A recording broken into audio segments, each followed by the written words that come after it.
Voy a leer los 10 versículos, el capítulo 1 entero, y luego reflexionaré un poquito en este primer capítulo. Dice así: Pablo, Silvano y Timoteo, a la iglesia de los tesalonicenses, en Dios Padre y en el Señor Jesucristo, gracia a vosotros y paz.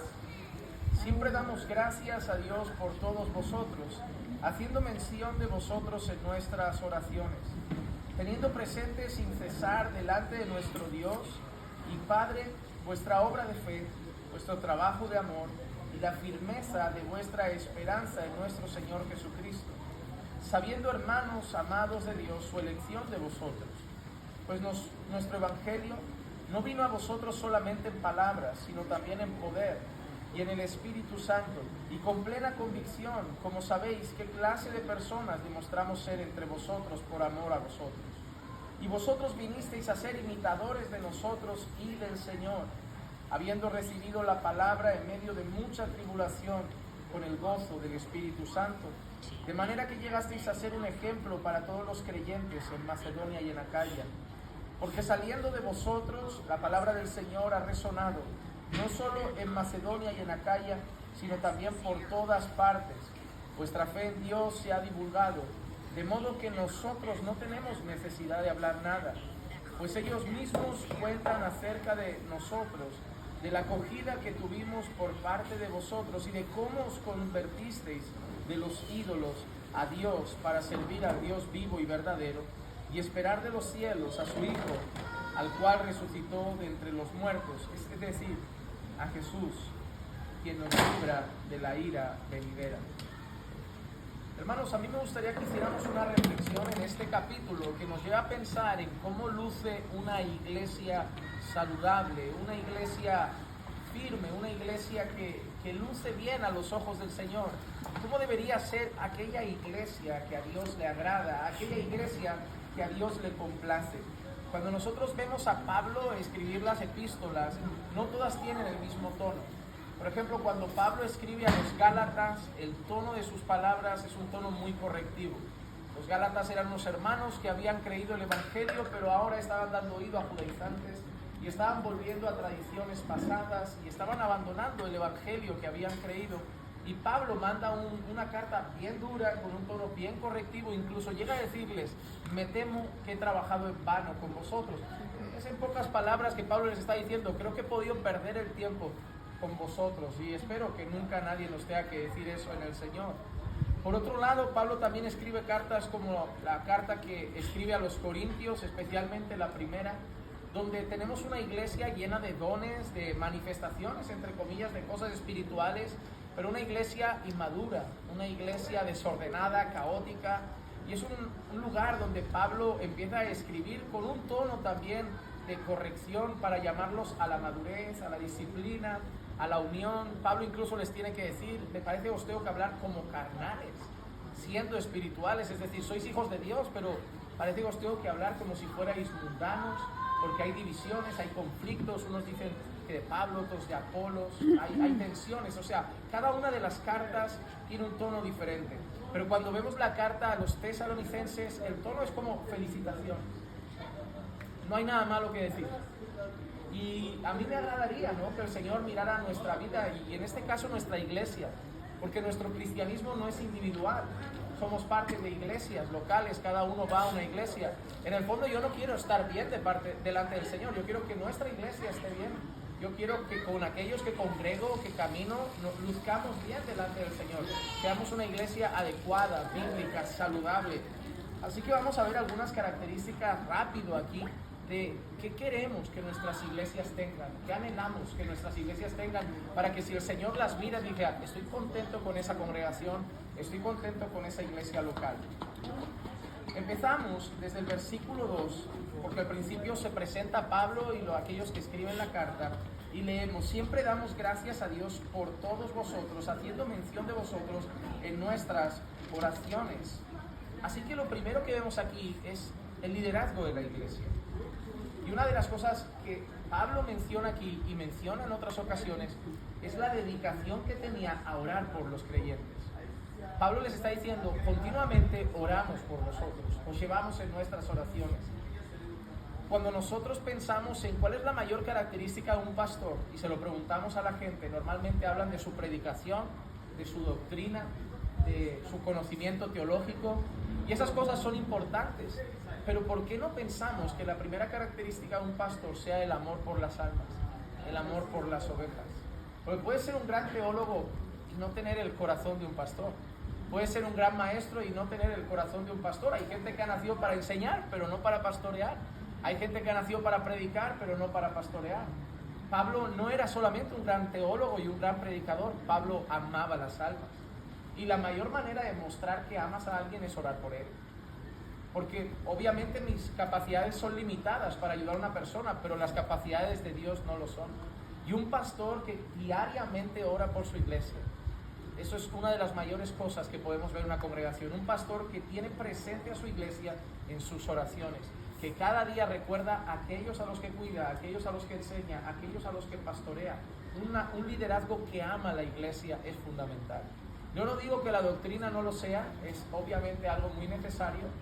Pablo es el primero que llama a Timoteo a predicar: cuídate de ti mismo y de la doctrina, predica lo que está conforme a la sana doctrina. Pero ¿de qué vale eso si no hay amor? Hoy tenemos púlpitos llenos de maestros y teólogos, pero que carecen de un corazón pastoral. El pastor Charles Spurgeon, uno de los mayores referentes para los bautistas, incluso calvinistas de hoy, él decía que el pastor debe oler a oveja. El pastor no debe oler solo a la madera del púlpito, el pastor debe oler a oveja. Así que la primera característica es un liderazgo que ama a la iglesia. Ahora, a partir del versículo 3 nos va a dar características de la iglesia. Dice: teniendo presente sin cesar delante de nuestro Dios y Padre vuestra obra de fe, vuestro trabajo de amor y la firmeza de vuestra esperanza en nuestro Señor Jesucristo.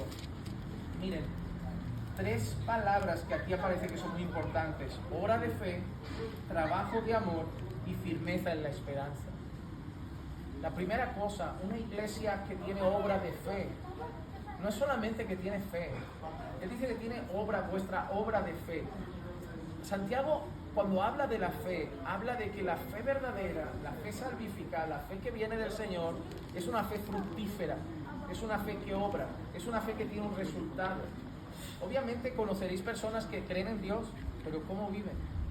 Es decir, yo conozco infinidad de personas que tienen... Yo siempre hablo de varios tipos de fe, para que me entiendan. Por ejemplo, fe cultural. La mayoría de ustedes vienen de países que, bueno, yo siempre digo que se parecen a España, pero hace unos años. Es decir, creo que acabarán con las mismas ideologías y carácter que nosotros, solo que un tiempo después. Porque mi suegra a veces decía: no, los hombres en España son muy afeminados, con eso de ser metrosexuales, en Brasil son machos. Y yo luego pasaban un par o 3 de años y los veía con las cejitas, no te digo, todo llega pero un tiempo después, todo llega pero un tiempo después. Pero actualmente, y quizá ya está cambiando, países como Colombia o quizá Puerto Rico o Ecuador o México son países creyentes. Pero raro encontrar ateos por la calle. En España también era extraño, pero son creyentes y viven en el trago, en el maltrato, en los divorcios, en matrimonios destrozados. O sea, tienen una fe cultural. Nacemos en países donde se nos enseña a creer en Dios, en cierta manera a respetar a Dios, que no es respeto, pero tienen a Dios presente en la cabeza, pero esa fe está muerta, esa fe no ha dado fruto en su vida. Hay otro tipo de fe, yo le llamo la fe familiar. Hay gente que viene de una casa creyente y de que sus papás le hablaban de Dios y les hablaba la abuela y tienen a Dios rondando la cabeza, pero tampoco es una fe que dé fruto. Y luego hay una fe verdadera, la fe que es un don de Dios, la fe que no te la da mamá, no te la da papá, no te la da el país, es una fe que solo Dios puede dar. Y esa fe, dice Santiago, que tiene fruto. Santiago afirma que la fe sin obras es muerta, que hasta los demonios creen. Es que el diablo cree, los demonios creen. Decir yo creo en Dios no sirve de nada. Muéstrame tu fe por tus obras, dice Santiago. Cuando aquí Pablo está hablando de la iglesia, dice que tiene obras de fe. No necesitamos una iglesia que crea, necesitamos una iglesia que manifieste su fe. Una iglesia que en sus frutos, en su conducta, en su comportamiento, muestre que ha creído el Evangelio. Una iglesia que muestre con su manera de vivir, de relacionarse y de andar, que ha creído en Jesucristo.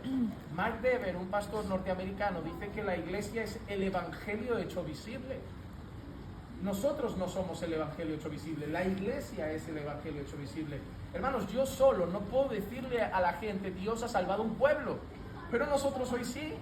Hoy sí podemos decir, Dios ha salvado un pueblo, de toda lengua, tribu y nación. Si yo voy diciendo eso, parece que Dios ha salvado un español. Pero no, Dios ha salvado un pueblo. Dios ha unido personas que probablemente no nos habríamos llevado bien sin Cristo, que incluso algunos tendríamos racismo, diferencias entre países, y estamos aquí, nos tratamos en 2 días como si fuéramos familia, con confianza, con cercanía, da la sensación de que nos hemos visto hace tiempo. ¿Quién hace eso? Eso es solo la obra del Evangelio en nuestras vidas. Si no, estaríamos cada uno en una esquinita del restaurante, pero bajamos ya buscando la mesa, sentarnos con los hermanos, conversar un rato y digo, eso hace unos años no sería así en mi vida. Pero eso es el Evangelio hecho visible. Somos los redimidos del Señor. La iglesia tiene que tener obras de fe, mostrar con su acción, mostrar con su testimonio, con su vivencia, esa fe que dice tener. Por otro lado, también dice que tiene trabajo de amor. La iglesia, si no tiene amor, no es iglesia. Hermanos amados, nosotros somos el cuerpo de Cristo, somos el pueblo de Dios y por lo tanto debemos representar a Dios. Y de cierta manera debemos representar cada uno de sus atributos, de una manera imperfecta, pero debemos hacerlo.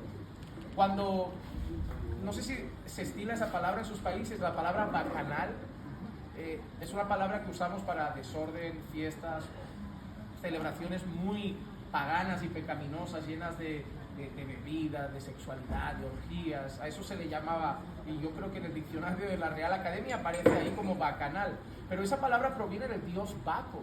Era un dios adorado en un contexto pagano, que su celebración giraba en torno a mujeres, hombres, hombres con hombres, mujeres con mujeres, vinos, borrachera. Y claro, de ese dios, pues su celebración típica, de Afrodita, sus prostitutas en el templo, de Baal, sus cultos paganos, pero de un Dios santo, su pueblo debe representarlo. Si Dios no fuera como es, nosotros podríamos ser de otra manera, pero todo lo que Dios pide de nosotros es que lo representemos a Él. Somos la embajada de Dios en la tierra. Entonces, Dios es santo, Dios mismo dice, sed santos porque yo soy santo. Él pide que seamos un pueblo que muestra amor porque Dios es amor. Entonces la iglesia debe mostrar amor. Y tristemente, la iglesia carece últimamente de amor. Amor por el prójimo, amor por alguien más que no sea nuestro propio ombligo. Y la iglesia debe esforzarse por manifestar el amor de Dios. Debe esforzarse y debemos orar. Y a veces debemos reconocer y ser honestos con nosotros mismos y decir, Señor, ayúdame a amar. Porque no me nace, o sea, no es algo que me salga por las esporas automáticamente. Me cuesta darme, me cuesta entregarme, me cuesta pensar en el prójimo. Ayúdame porque eso es lo que manifiesta tu amor, tu gracia, manifiesta a Cristo y su compasión. Así que debe mostrar obras de fe, trabajo de amor, pero también debe mostrar la firmeza de vuestra esperanza en nuestro Señor Jesús. Y hermanos, firmeza es una palabra que le falta mucho a la iglesia. Yo reconozco que una de las cosas que más me está preocupando es que estoy viendo una iglesia muy cobarde. Una iglesia que no tiene voz en un mundo que grita mentiras. Porque yo no sé en qué cabeza alguien nos ha enseñado que si salimos a la calle y gritamos contra la ideología y gritamos contra eso, no es cristiano. A ver, se puede tener voz y ser manso. No digo que vayamos a quemar containers y pintar paredes, pero tenemos derecho a salir a la calle y decir el aborto es pecado, decir esto es pecado, así como ellos tienen su voz, nosotros debemos alzar la voz contra la mentira, alzar la voz contra huecas sutilezas, contra vanas filosofías, y debemos hacerlo con valentía. La Biblia dice que Dios no nos ha dado un espíritu de cobardía, sino de poder, de amor y de dominio propio. Por lo tanto, nosotros debemos entender que la iglesia es llamada a estar firme en su esperanza, firme en cuanto a la venida del Señor, firme en cuanto a las enseñanzas de Cristo, firme en cuanto a los valores cristianos. Y últimamente tenemos una iglesia muy llevada por el viento. Cualquier doctrina mundana que entra cambia los altares, las formas, los cultos, la predicación. La iglesia es muy adaptable. A mí me da miedo cuando la iglesia es camaleónica. A mí me da miedo cuando la iglesia se adapta al mundo para ganar al mundo, como si la iglesia tuviera que hacer un puente entre Dios y la palabra. No, no, no. La iglesia debe ser diferente al mundo. La esencia de la iglesia es que no somos como el mundo. La esencia de la iglesia es que no le podemos decir al mundo, somos como vosotros, no nos parecemos en nada. Es que en nada, el mundo y nosotros no se parecen. Número 1, hijos del diablo, nosotros de Dios. Número 2, ellos en las tinieblas, nosotros en la luz. Número 3, ellos van al infierno, nosotros a la gloria eterna. Número 4, nosotros consideramos el matrimonio hombre-mujer para toda la vida, ellos no. Número 5, nosotros defendemos la vida, prohibimos la muerte, ellos al revés. Número 6, la mayoría de valores en cuanto a la sexualidad, ellos viven, bueno, el libertinaje, la promiscuidad, nosotros la integridad, la virginidad hasta el matrimonio. ¿No? ¿En qué nos parecemos? ¿En qué nos parecemos? No nos parecemos en valores, nos parecemos en fisionomía, en forma, en apariencia, pero por dentro y eternamente, espiritualmente. La iglesia debe estar firme en sus convicciones, firme en sus valores. Y se nos viene una guerra en España, en muchos lugares, ideológica, filosófica, que la iglesia va a tener que mantener firmeza en el Señor, en medio de todas esas cosas que nos van a gritar y nos van a decir. Pero mira cómo sigue el texto. Sabiendo, hermanos amados de Dios, de su elección de vosotros, pues nuestro evangelio no vino a vosotros solamente en palabras, sino también en poder y en el Espíritu Santo, y con plena convicción, como sabéis qué clase de personas demostramos ser entre vosotros por amor a vosotros. Esto, aunque parezca mentira, yo creo que es sumamente importante. La iglesia necesita una predicación en el poder de Dios. Una de las cosas que debemos entender, que la predicación no es solo en palabras. Pablo en una ocasión dijo, yo no vine con palabras humanas, yo no vine con palabras de sabiduría, yo no vine con puro conocimiento humano, yo vine en el poder de Dios. Y yo creo que la iglesia necesita predicadores que vayan a predicar en el poder de Dios, no solamente a recitar versículos, no solamente a dar una exposición teológica perfecta, no solamente a mostrar una predicación elocuente, sino predicadores que vayan en el poder de Dios. Y no me refiero a nada místico y nada extraño, me refiero a predicadores que vayan después de pasar tiempo con Dios, dependientes de Dios, buscando la ayuda de Dios, reconociendo que si el Espíritu Santo no obra en la predicación, solo va a ser palabras y no va a tener ningún fruto y ningún efecto en las personas. Cada predicador debería subir al púlpito en su corazón diciéndole al Señor, ve delante, si tú no obras, aquí no va a pasar nada, dependo de ti. El púlpito, úsame como un títere, obra con poder a través de mi vida. Y Pablo lo deja muy claro, nuestra predicación fue con poder en el Espíritu Santo y con plena convicción, como sabéis qué clase de personas demostramos ser entre vosotros por amor a vosotros. El versículo 6, y vosotros vinisteis a ser imitadores de nosotros y del Señor, habiendo recibido la palabra en medio de mucha tribulación con el gozo del Espíritu Santo. Ya llego al final, 3 cositas más y termino. Aquí vemos otra cosa, vinisteis a ser imitadores de nosotros y del Señor. Una iglesia que luce bien, es una iglesia que su liderazgo le puede decir a los creyentes, imitadme a mí porque yo imito a Cristo. Veo que está diciendo Pablo, vinisteis a ser imitadores de nosotros y del Señor.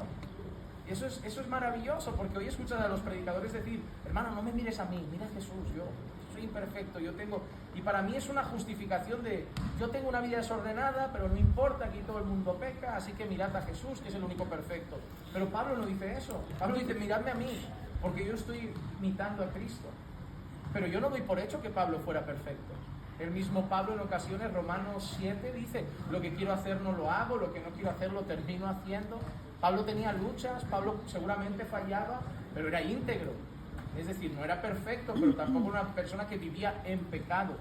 Podía tener sus deslices, sus caídas, pero era un hombre que transmitía la esencia de un carácter piadoso y conforme, supongo que a lo que él mismo establece para los pastores en 1 de Timoteo. El que anhela obispado, buena obra desea, pero el pastor, el maestro, el obispo debe ser irreprensible, marido de una sola mujer, no dado al vino, pendenciero, no codicioso de ganancias deshonestas. Y entiendo que Pablo cumplía todo eso. Entonces, no era perfecto, pero podía decirle a la gente, miradme a mí, porque yo estoy imitando a Cristo. Y entonces, una iglesia es aquella que tanto sus líderes viven una vida piadosa, ejemplar para la congregación, y la congregación imita ese carácter piadoso en sus líderes. Y ojalá Dios levante iglesias que no solo tengan buena doctrina, sino buena vida. Porque hermano, sana doctrina es sana vida. Si no hay vida, esa doctrina está seca y entonces algo falta.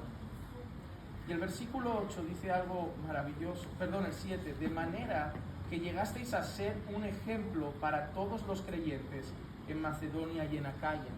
Una iglesia que luce bien es la iglesia que puede llegar a ser un ejemplo a otras iglesias. A otras iglesias. Nosotros sabemos que Jesús tiene una iglesia, pero esa iglesia actualmente está formada por iglesias locales, congregaciones repartidas por todo el mundo, y se van formando iglesias, se van plantando iglesias. Y cuando se planta una iglesia muchas veces no tienen referentes. Y qué bueno sería ser aquella iglesia que sirve de referente a otras iglesias que están empezando. Decir, oye, como esta iglesia nuestra tiene que hacer cambios, tiene que mejorar cosas, ¿a quién podemos mirar? Ah, mira aquella iglesia. Mira sus alabanzas, mira sus pastores, mira su predicación, mira su piedad, mira su santidad, mira su comportamiento. Y Pablo le dice, habéis venido a ser un ejemplo a otros creyentes. Y hermanos, yo desearía que mi vida pudiera ser así.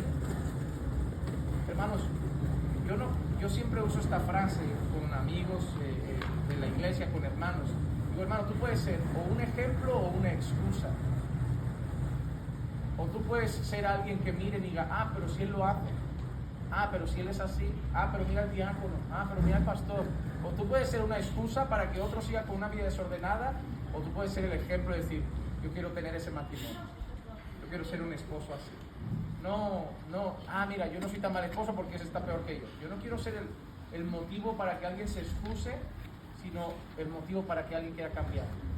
Es decir, oye, mira cómo anda ese hermano. Mira, joven, pero mira cómo es piadoso, cómo busca al Señor. Hermano, que le podamos pedir al Señor que no solo nuestras iglesias, sino nosotros mismos podamos ser un ejemplo para otros creyentes. Constantemente llegan gente nueva a nuestras iglesias. No saben nada de Jesús. ¿Cómo anda Jesús? ¿Cómo habla Jesús? ¿Cómo vive Jesús? Bueno, hasta que aprendan tanto lo tienen que ver. ¿Y dónde lo van a ver? Lo tienen que ver en nosotros, lo tienen que ver en nuestra vida. Y finalmente, el versículo 8, porque saliendo de vosotros la palabra del Señor ha resonado, no solo en Macedonia y Acaya, sino que también por todas partes, vuestra fe en Dios se ha divulgado, de modo que nosotros no tenemos necesidad de hablar nada. Y esto para mí es fundamental. La palabra ha salido de vosotros y ha resonado por todos los lugares. La cosa más olvidada de la iglesia es la gran comisión. La iglesia últimamente está muy centrada y a mí me gustan las conferencias, disfruto los conciertos cristianos, pero la iglesia está olvidando que la iglesia tiene una misión. Realmente, miren, voy a ser honesto, no es que estén mal, pero el Señor no nos mandó a abrir comedores sociales, orfanatos, hospitales, escuelas. El Señor no nos mandó a hacer obra social y de caridad, que no está mal, pero esa no es la misión principal de la iglesia. La misión principal de la iglesia es ir y predicar el Evangelio. Hay mucha gente que se calma su conciencia porque tiene una obra social, participa en un hospital, en un comedor, reparte comida a los necesitados, pero ¿de qué vale mandarlo con el estómago lleno al infierno? ¿De qué vale mandarlo curado o con un piso y sin necesidad económica si acaba sus días en el infierno porque no le predicamos en el Evangelio? Entonces nosotros debemos entender que la misión principal de la iglesia es que el Evangelio corra, y hermanos, todavía faltan muchas personas a nuestro alrededor que no conocen al Señor, que cada día pasan a nuestro alrededor, están presentes en nuestras vidas laborales, y no vamos a esperar que un día visiten la iglesia o alguien se los encuentre por la calle y les predique cuando nosotros los vemos 8 horas al día. Entonces, con sabiduría y discernimiento, la iglesia debe cumplir la gran comisión. Y yo siempre le digo a las personas que la gran comisión no es, nosotros tenemos en la iglesia grupo de evangelismo, pero hay gente que dice, vuestra iglesia evangeliza, sí, tenemos grupo de evangelismo, o ya, están evangelizando ellos, no tú. Que tu iglesia tenga grupo de evangelismo no significa que tú estés evangelizando. Que hay gente que cree que como soy parte de una iglesia que tiene grupo de evangelismo, yo también lo estoy haciendo. No significa eso. Es más, los grupos de evangelismo no son ni obligatorios en una iglesia. Hay gente que se enfada, es que en mi iglesia no hay grupo de evangelismo. Yo siempre digo, pues hazlo tú. O sea, no necesitamos ese grupo, ni un evento. El evangelismo debería ser cultura para el creyente, es estilo de vida. no sé, van todos los días a tomar el café. En España hay cultura de cafetería, pues todos los días a la misma carnicería, al mismo súper. Ya conocen a María, la que les cobra en el supermercado. Pues María, hay que saber si es creyente. María, ¿cómo te llamas? ¿Qué tal? ¿Tus hijos? Cultivo una amistad y de allí pues hablo del Señor. Es que somos creyentes, ¿no? El Evangelio debería estar en nuestra vida diaria. Nos están llamando a orar. Así que, hermanos, tengan presente estas cosas que hemos visto en estos versículos y aplíquenlo a su vida y intenten llevarlo también a sus iglesias para que seamos una iglesia que el Señor pueda felicitar. Hacemos una oración, pero no porque nos estén llamando, hacemos una oración porque ha coincidido, ha coincidido, a no ser que les haya gustado de emocionar.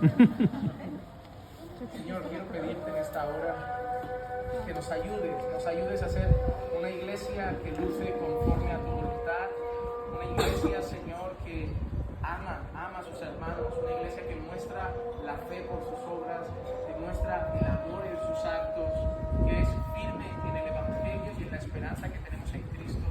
Una iglesia, Señor, que tiene líderes con un carácter piadoso y una iglesia que imita el carácter piadoso de sus líderes y especialmente que todos imitan a Cristo.